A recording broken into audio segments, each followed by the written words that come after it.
லங்கர் கட்டைகள். லங்கர் கட்டை பலரும் கேள்விப்பட்டிருக்கவே மாட்டாங்க. இதில் 6 கட்டங்கள் இருக்கும். ஒவ்வொரு கட்டத்திலையும் ஒரு படம் இருக்கும். அதில் எந்த படத்தில் பணத்தை வைக்கிறாங்களோ அதை 2 மடங்கு பணமாக திருப்பி அவங்களுக்கு கிடைக்கும். இன்னைக்கு இருக்கிற லாட்ரி டிக்கெட்டினுடைய துவக்க புள்ளி அதுதான். அந்த படத்தில் யார் எவ்வளோ பணம் வச்சுருக்காங்களோ அந்த கட்டையை உருட்டும் போது அதே படம் வந்துச்சுன்னா அவங்களுக்கு அந்த பணத்தை ரெட்டிப்பாக கொடுப்பாங்க. மற்ற படங்களில் பணம் வச்சுருப்பாங்க இல்லையா மற்றவங்க, அந்த பணம் முழுக்க அந்த லங்கர் கட்டையை உருட்டுறவர் எடுத்துக்கிடுவார். லங்கர் கட்டையை உருட்டுறவர் எந்த பணமும் எடுத்துகிட்டு வர மாட்டார், உருட்ட மட்டும் தான் செய்வார். அவருக்கு தான் மொத்த பணமும் வரும்.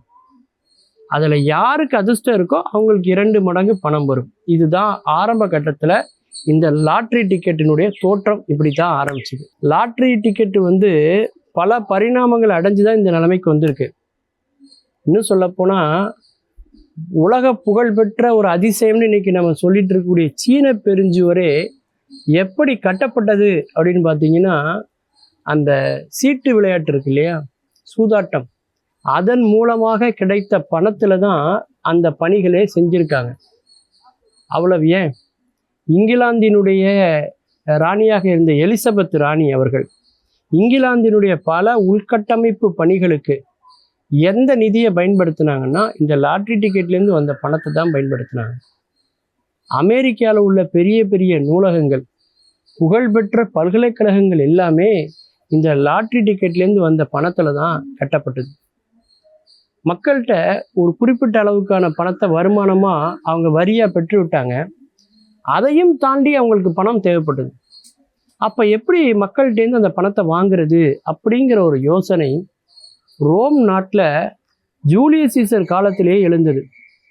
அவருடைய வளர்ப்பு மகனாக இருந்த அகஸ்டஸ் அப்படிங்கிறவர் தான் இந்த திட்டத்தையே அவர் அறிமுகப்படுத்துகிறார். அதிலிருந்து தான் பல காலகட்டங்களில் பல நாடுகளில் பல வளர்ச்சிகளை இது அடைஞ்சிது. இன்றைக்கி நாம் பயன்படுத்தி கொண்டிருக்கக்கூடிய இந்த லாட்ரிகள் பார்த்திங்கன்னா இத்தாலியில் தான் அந்த நவீன வடிவத்துக்கு அந்த லாட்ரி மாறுது. இந்தியாவை பொறுத்த வரைக்கும் லாட்ரி முதல்ல அறிமுகம் செய்யப்பட்ட ஒரு மாநிலம் எது அப்படின்னு பார்த்தீங்கன்னா கேரளா, அதிகாரப்பூர்வமாக. ஏன்னா அந்த லங்கர் கட்டைகள் நான் சொன்னேன் இல்லையா, அந்த காலகட்டத்தில் அந்த லங்கர் கட்டையை உருட்டும் போது போலீஸ்காரங்க வந்தாங்க அப்படின்னா அவங்க ஓடிடுவாங்க. ஏன்னா அந்த காலத்தில் அது குற்றச்செயலாக இருந்தது. அதனால் அதை எல்லாரும் வெளிப்படையாக அதை பண்ண முடியாது, மறைவாக தான் அந்த லங்கர் கட்டைகளை உருட்டுவாங்க.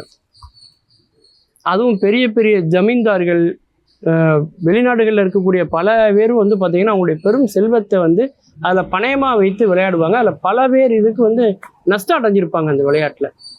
அதனால் அது தண்டனைக்குரியதாக குற்றமாக இருந்தது அந்த செயல். அதே மாதிரி நம்முடைய தமிழ்நாட்டிலையும் பார்த்திங்கன்னா 1967 இந்த லாட்ரி அறிமுகப்படுத்தப்பட்டது. அதிர்ஷ்டம் இருந்தால் அது வீட்டுக்கு, கிடைக்கவில்லை என்றால் அது நாட்டுக்கு அப்படிங்கிற முழக்கத்தோடு முன்னெடுக்கப்பட்டது. அதன் பிறகு அதனுடைய பின்விளைவுகள் ரொம்ப தீமை தரக்கூடிய இருந்ததுனால அது தமிழ்நாட்டில் தடை செய்யப்பட்டிருக்கு. ஆனால் கேரளாவில் இன்னைய வரைக்கும் அது புழக்கத்தில் இருக்குது அந்த லாட்ரி அப்படிங்கிறது. அந்த லங்கர் கட்டைகளில் ஆரம்பித்த அந்த பயணம் பல பரிணாமங்களை பெற்று இன்னைக்கு லாட்ரி அப்படிங்கிற ஒரு நவீன வடிவத்துக்கு இன்னைக்கு வந்திருக்கு. இன்றைக்கி அது பார்த்திங்கனாக்கா ஆன்லைன் ரம்மி அப்படிங்கிற மாதிரி போய் அதுவும் தடை விதிப்பதற்கான ஒரு சூழல்லாம் நம்ம பார்க்குறோம். அந்த காலத்தில் அந்த லங்கர் கட்டைகளை வைத்துக்கொண்டு ஆடுகிற அந்த ஆட்டங்கள் எங்கெங்கெல்லாம் இருந்தது அப்படின்னு பார்த்திங்கன்னா, ஒரு கோயிலில் இருக்கக்கூடிய பகுதிகளில், மக்கள் அதிகமாக கூடக்கூடிய கோயில்களில், திருவிழாக்களில், அது மட்டும் இல்லாமல் ஒரு பெரிய மரத்தடின்னு சொல்லக்கூடிய ஊர் பஞ்சாயத்து நடக்கக்கூடிய இடங்களில், அது மாதிரி அதுக்கு அடுத்த காலகட்டங்கள்லாம் பார்த்திங்கன்னா அந்த திரையரங்குகள், விளையாட்டு மைதானங்கள், இந்த மாதிரி பலரும் வரக்கூடிய இடங்களுக்கெல்லாம் இந்த மாதிரியான விளையாட்டுகளை பார்த்துருக்கீங்க. இன்றைக்கும் கூட சில திரையரங்குகளெல்லாம் பார்த்திங்கன்னா அதனுடைய வாசல்களில் இதே மாதிரியான ஒரு விளையாட்டை டப்பாவில் ஒரு இதை போட்டு உருட்டி குலுக்கி அதில் வைக்கிறதெல்லாம் நீங்கள் பார்த்துருப்பீங்க.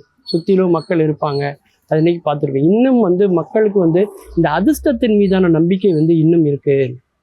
நமக்கு ஒரு அதிர்ஷ்டம் கிடைத்து வாழ்க்கையில் ஒரே நேரத்தில் முன்னேறிட மாட்டோமா அப்படிங்கிற அந்த சிந்தனை இருக்குது. அதை அடிப்படையாக வைத்து மட்டுமே இந்த லாட்ரி நிறுவனங்கள் செயல்பட்டு கொண்டிருக்கிறது. மீண்டும் பல புதிய தகவல்களோடு, அதில் அறியப்படாத பக்கங்களோடு உங்களை சந்திக்கிறேன். நன்றி, வணக்கம்.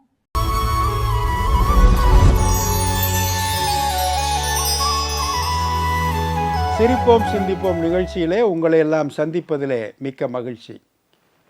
வாழ்க்கையில் ஒவ்வொரு மனுஷனும் மேம்பட்ட நிலைமையை அடையணும் அப்படிங்கிறதான் குறிக்கோளாக இருக்குது. பொதுவாக யாராக இருந்தாலும் மேம்பட்ட வாழ்க்கை வாழணும்.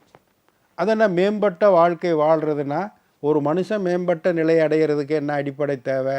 முதல்ல அவன் சுத்தமாக இருக்கணும். ரெண்டாவது, அவன் வாழ்கிற வீடு இருக்குல்ல, அது சுத்தமாக இருக்கணும். மூணாவது, அந்த வீடு இருக்கக்கூடிய தெரு இருக்குல்ல, அது சுத்தமாக இருக்கணும்.